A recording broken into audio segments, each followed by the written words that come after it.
Yo, what is up guys? It's the Goblin and welcome back to another Call of Duty Black Ops 4 video. In this video, we're going to be talking about how to dominate every single game of Black Ops 4 and specifically how to dominate games on Nuketown because Nuketown is such a hot topic right now. It came out last week for PlayStation 4 and is out currently, but for those people on Xbox and PC, don't worry because I believe it is coming out on 1 week later, which will be the 20th, which is only like 1 day or 2 days from probably the time you guys are watching this video.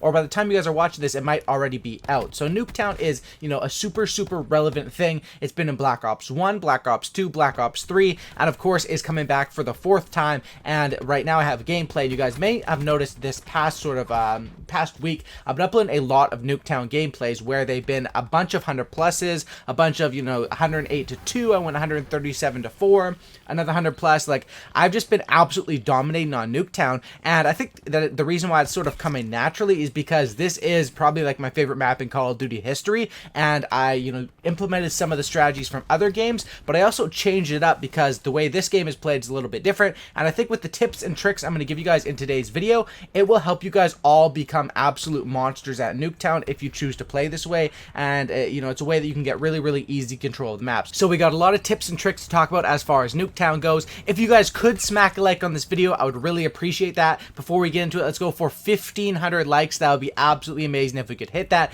I really do appreciate your guys' support. Smack that like button. It only takes like half a second and it really would make my day. Also subscribe to the channel if you guys are new because we are on that road for 1 million subscribers. So this gameplay, by the way, it's a 92 to 6 with the Echo Fire Maddox, and it is taken from theater mode though because my recording basically messed up. So the thing with theater mode is everything looks the same, but basically you can see your teammates' health bars, which is a little bit weird, but that's why the gameplay might look a little bit more like robotically, like my movements, but that is of course because that's how theater mode is in this game, and that's how it's worked in previous games as well. And it's kind of glitchy in this game compared to other ones, but you guys can definitely get the whole premise of it. So basically, how to dominate Nuketown. In my opinion, Nuketown is a map where you can play it either 3 ways. Either up in the enemy's building, in the middle sort of area, or in your own building. And I think the best way to play it is somewhere in the middle. I think that in this game, rushing straight up into their building and going aggro, peeking out the back doors and different stuff like that,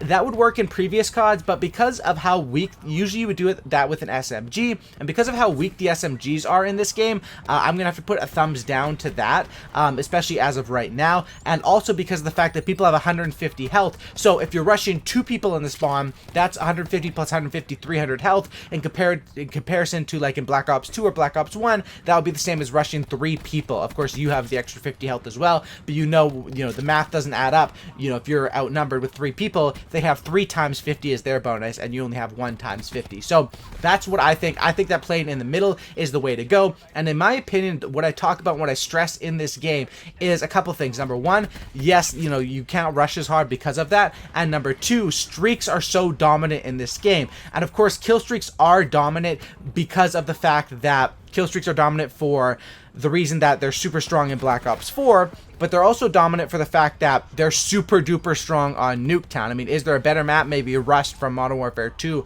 or Shipment where it was just, free range streaks. But if you can get big streaks on this map, there is pretty much nowhere to hide except those 2 buildings. And if you have control of the building, everyone is just going to keep running to you while the score streak can sort of rain down. So in my opinion, the best way to play this is, like I said, not up in their building, but around the middle sort of area. So what I recommend is going for a handy dandy assault rifle that is good at medium range, but is also super clutch at close range. The Maddox is great for this, especially the Echo Fire. You guys should check out the class up uploaded a couple days ago if you guys want to. The KN57 is also a good one, just because that's stock and hybrid mags, so you can do well up close. There's a bunch of different guns that are good up close as well as medium range. That's what you want to run on something like Nuketown. So you want most of your gunfights to be in this middle sort of area when they're running out and you're getting those free kills. But also, if the spawn flips, the good thing about the middle is you can sort of notice it. If you're too deep in your own spawn, the spawns could flip on you and destroy you. Or if you're too deep in their spawn, either the spawn's flipping you to get no kills, or you get overrun by them because your teammates die and spawn way at the back. So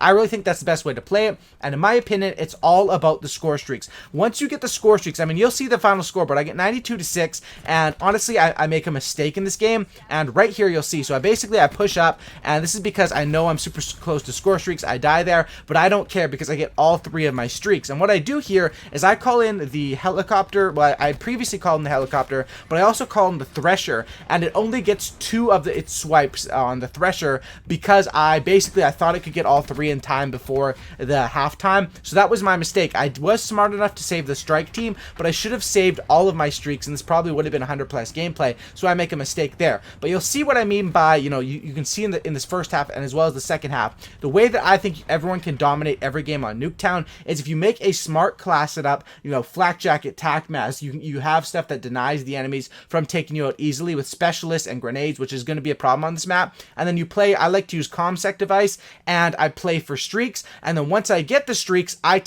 basically play the middle area, okay? And then when I get close to score streaks, I'll back up and try to convert on those streaks, and then once I get streaks, I will move up and basically try to control the enemy's building, which is like the only hiding spot from aerial support. And then if I have control of the building, usually teammates will join me, the enemies will keep spawning at the back, or even if they spawn out, and the score streaks can go absolutely ham. So that's the whole mindset of what I was doing this gameplay, and you can see me do it here in the second half as well.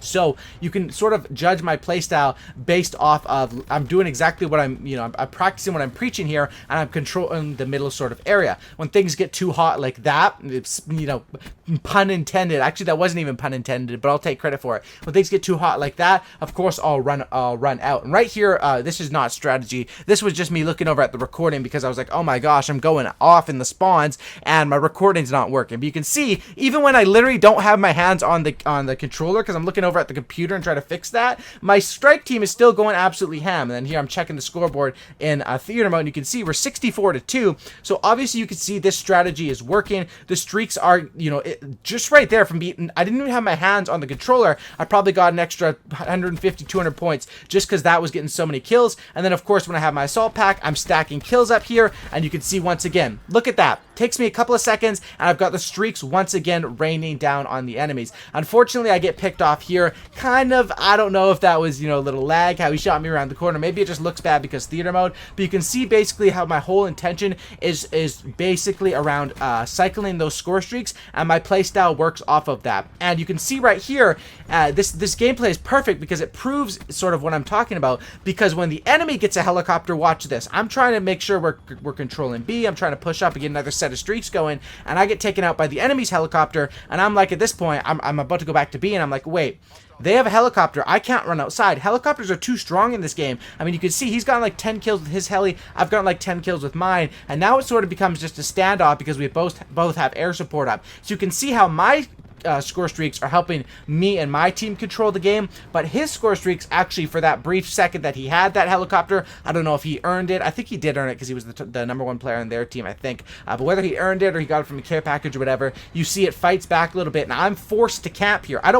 This is not how I want to be playing, but you can see right there, the helicopter shoots me from 150 down to 40, and I'm literally inside. So you don't want to play with helicopters at all, and I recommend that if you're playing with a party, have someone that, obviously if you're playing with a party, you probably shouldn't let the enemies be dropping streaks on you. If you're playing solo, maybe you want to carry a launcher to shoot down enemy streaks. Nuketown is all about map control, and it's all about having control of the middle and locking the enemies in the spawns and not letting them flip, which is fairly easy to do in this game, especially with the streak. So hopefully you guys can understand sort of my playstyle. You can see how I do it once again. I'm also checking my back for spawn flips, which is something you should be doing when you're close to streaks as well. When you're in the middle and you're close to streaks, basically how you judge where the enemy spawn is based off of where your teammates are. So if my teammates are all in one area, I'm guessing, basically, which flags we have and where my teammates are. That's how I can sort of judge it. So right here, I was a little bit confused on which side they were spawning at. I finally realized it's here. I push up because, the game's going to end anyway. And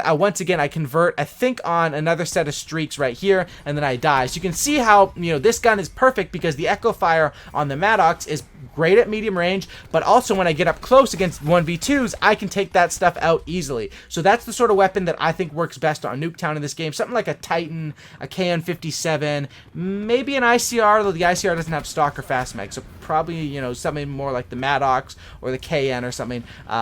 Vapor would be really good as well. Those are weapons that I really like for Nuketown, and this is the strategy that I think works the best in this game. As you can see, I ended up going with 12k damage. Some guy got a little more score than me because I think he had way more captures, but he went 44 kills. I did a 92 to 6, and then 10 objectives. So pretty good gameplay there, and you can see that's some tips for how to play Nuketown, whether it's out already, you know, it's out already if you're a PS4 player. It's coming very, very soon. I know you guys on Xbox and PC are excited, and I am too. So hopefully you guys did enjoy this video. Drop a like, subscribe if you guys are new, and I'll see you guys in the next one. I'm out. Peace. Put these tips to use and dominate some Nuketown games.